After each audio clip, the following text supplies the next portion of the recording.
అనుభవం కలిగిందో చెప్పచ్చు. కోర్స్ చేసే ముందు నేను అనుకునేవాడిని నాకు అంత కోపం రాదనేసి. మా మిసెస్ చెప్పిందన్నమాట, నీకు చాలా కోపం ముక్కు మీద ఉంటుంది.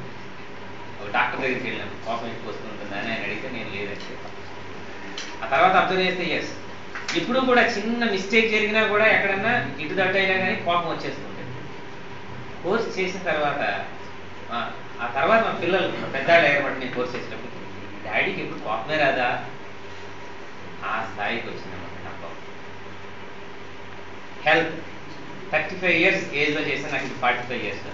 ఈ 10 yearsలో నేను ఒక ట్యాబ్లెట్ కూడా వేసుకున్నది లేదు, ఒకసారి కూడా డాక్టర్ దగ్గరికి వెళ్ళింది. లైఫ్లో ఒడిదుడుకులు వస్తూ ఉంటాయి, కానీ ఈ చిరునవ్వు ఎప్పుడు కూడా చెరగలేదండి.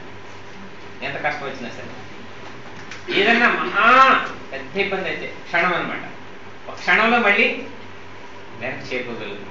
ఇది ఒకటే ఉండే ఎక్స్పీరియన్స్ కాదు కదా, ఎవ్రీ డే, ప్రతిరోజు అలా వారాల తరబడి నెలల తరబడి అనిపించే అనుభవం అనమాట. నాకు చిన్న ఎంటర్ప్రైజ్ ఉంది, బిజినెస్ ఉంది. దాంట్లో వర్క్ ఎలా జరుగుతుందంటే అది వర్క్లా ఉండదు. నా ఒక్కడితోనే కాదు, మిగతా నాతో పాటు పనిచేసే వాళ్ళందరూ కూడా ఒక ఎడ్యుకేషనల్ ఇన్స్టిట్యూట్ లాగా, ఒక సెలబ్రేషన్ లాగా అనమాట. ఇది ఎందుకు సాధ్యమైందంటే మైండ్లో కంగారు లేకుండా, లేకపోతే ఆందోళన లేకపోతే జరుగుతుంది.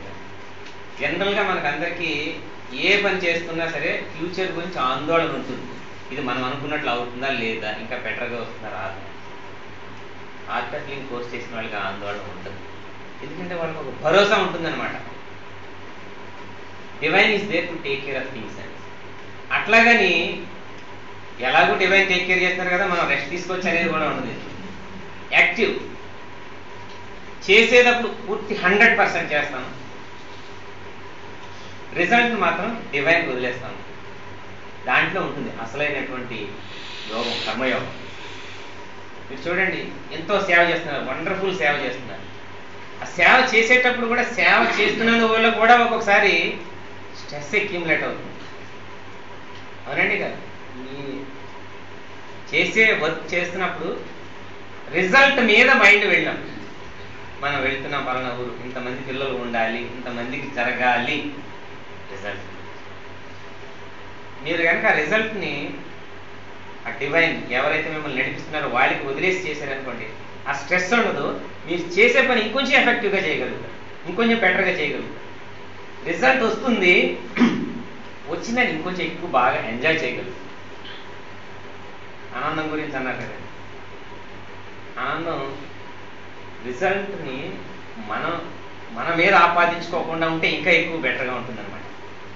సేవలో నా ఉద్దేశంలో ఈ సర్వీస్ ఆర్గనైజేషన్స్లో ఉన్నటువంటి సభ్యులు ఇంకా ఇంకా ఎక్కువ ఆనందంగా ఉండాలి, అని అంత ఉండట్లేదు. మీకు ఇంకా ఎక్కువ అనుభూతులు కలగాలి, బ్లెస్సింగ్స్ యొక్క అనుభూతులు కలగట్లేదు. ఎందుకనంటే ఆ రిజల్ట్ వల్ల వచ్చేటటువంటి రిజల్ట్ ఓరియంటెడ్ స్ట్రెస్ అనమాట. దాని నుంచి విముక్తి పొందాలి అంటే ఆర్ట్ ఆఫ్ లివింగ్ కోర్స్. పోయి ఈ కోర్స్ ఏమైనా కష్టమైందా అంటే అలాంటిదే కాదు. గురూజీ 17 years ఏజ్కి ఆయన ఎడ్యుకేషన్ అంతా కంప్లీట్ అయిపోయింది, అప్పుడే నుంచి ఆలోచించేవారటండి.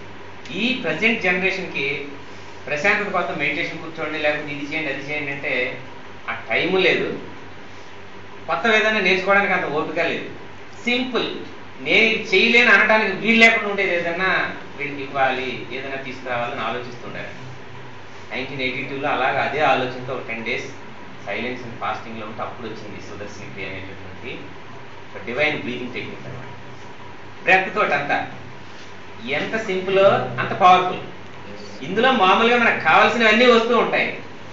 కావాల్సినవి అంటే డే టు డే లైఫ్లో హ్యాపీనెస్, మన ఫోకస్, ఏకాగ్రత, స్టూడెంట్కి కావాల్సినవి.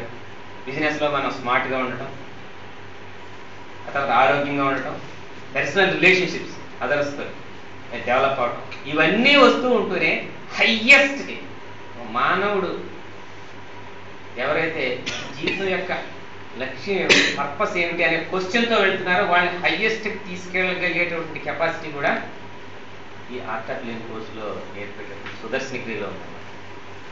Small to highest. కాబట్టి ఇందులో ఇది నాకు సరిపోతుందా, లేకపోతే నా ఏజ్కి తగిందా, లేకపోతే నాకు ఇంకా టైం రాలేదో, ఇలాంటివి ఏమి ఆలోచించక్కర్లేకుండా అందరూ చేయవలసినటువంటి కోర్సు అన్నమాట. కిరణ్ బేడి గారు మీకు తెలిసే ఉంటారు. వారు 5 years బ్యాక్ అన్నమాట ఏంటంటే ప్రపంచంలో 2 రకాల మనుషులే ఉన్నారు. ఒకటేమో ఆల్రెడీ ఆర్టిఫిషియల్ కోర్స్ చేసేసిన వాళ్ళు, ఇంకొకటి చెయ్యవలసిన వాళ్ళు. ఎందుకంటే ఎప్పటికైనా అందరూ చెయ్యవలసిందే, ముందు వెనక అంతే. ఎంత యంగ్గా ఉన్నప్పుడు చేస్తే అంత బెనిఫిషియల్, అంత అదృష్టం అనేసి నా భావన అనమాట. కాబట్టి రైట్ టైం ఇప్పుడే, మళ్ళీ పోస్ట్పోన్ కూడా చేయొద్దు ఎక్కువగా. మీరు అనుకుంటే నెక్స్ట్ వీక్ 26 6 days ఉంటుంది ప్రోగ్రామ్. ఎవ్రీడే